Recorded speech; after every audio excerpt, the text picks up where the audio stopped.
CMS has awarded an increasingly larger number of five-star ratings to Medicare Advantage plans. And here to talk with us about this is Jae Oh, author of Maximize Your Medicare. Jae, welcome. Thanks for having me, Bob. So we now have more five-star rated Medicare Advantage plans than ever before. Tell our viewers what they need to know about that.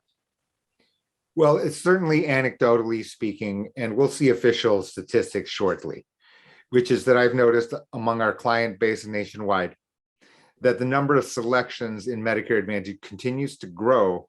But in addition to that, the number of five-star plans has also increased notably.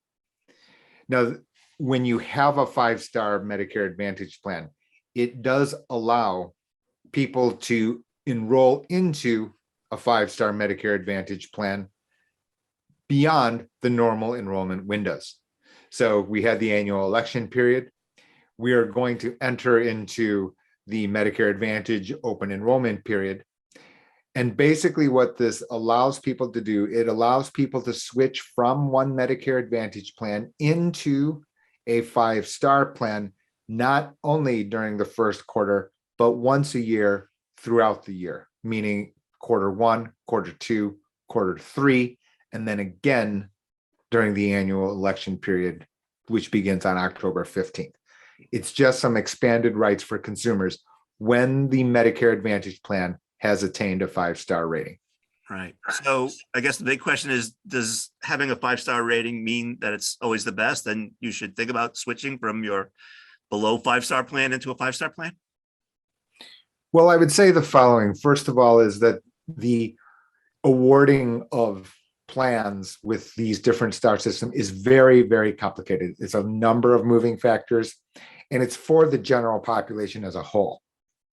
That said, that doesn't necessarily mean that for the individual applicant, individual policy owner, that particular plan is best. A complete look with a blank piece of paper is probably in order, due to the fact that we wouldn't be recommending someone to change Medicare Advantage plans when change is difficult to start, just simply on the basis of the fact that the particular plan has attained the five-star rating. Right. And as you said in the past, the key things to think about are whether the doctor is in your network, whether the drugs that you take are in that plan or not. And in some cases that plan may be a four-star plan, not a five-star plan. That can absolutely be the case, that certain things that are sensitive points, triggers for certain persons, very important specific benefits, whether that be a doctor, whether it be a handling of a particular brand of insulin, for example. That can alone be reason for choosing one Medicare Advantage plan over another, even if it had a lower star rating. Yeah.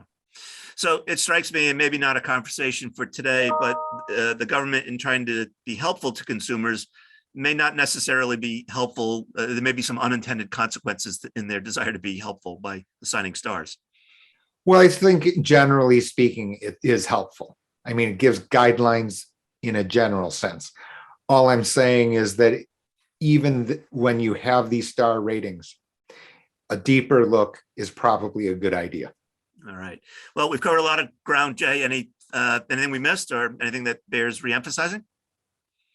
I think Medicare moves fast enough. We'll have many more topics in the future, Bob.